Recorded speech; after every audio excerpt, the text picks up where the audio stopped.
I thought for the first 60 minutes, it wasn't particularly impressive. It was underwhelming almost. They got that goal through Barella, but there wasn't the link-up play. They weren't really getting it from back to front with any sort of quality. They were playing at a slow tempo. They didn't defend particularly well the last 10, 15 minutes of the first half. So I was disappointed. And I'm seeing them getting further away from their game plan than I've seen them at any stage during the season, over the last couple of seasons. But once they got the second goal, then they started to show their quality. We saw Hakimi break down the right-hand side with pace. Martinez came on to try and partner with Lukaku, and they started to perform that little bit better than Lukaku did with Sanchez. The midfield players started to get on the ball and make things happen. But for most of the game, I wouldn't say it was a great performance. It'd be a worrying performance if I was Antonio Conte. Ale, it doesn't sound like Robbo's quite convinced with Inter today. Were you?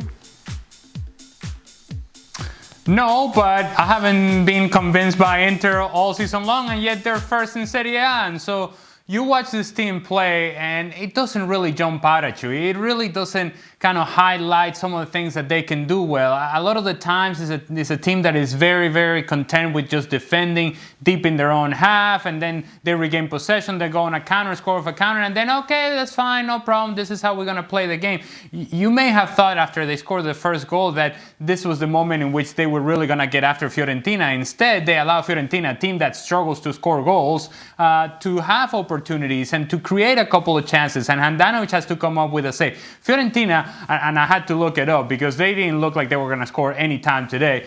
They are 30 goals behind Inter in terms of goals scored this year. Only Parma has scored fewer goals than Fiorentina in Serie A this year. And yet, as Stewie just pointed out, towards the end of the first half, Fiorentina was dangerous. But it was not because of Fiorentina's doing. It was more because Inter had taken a step back. And then you saw Inter in the second half kind of a little bit take a step forward. They were good enough in the second goal, and then from then on, there was no chance Fiorentina was getting back into this, and Inter just knocked the ball around the field.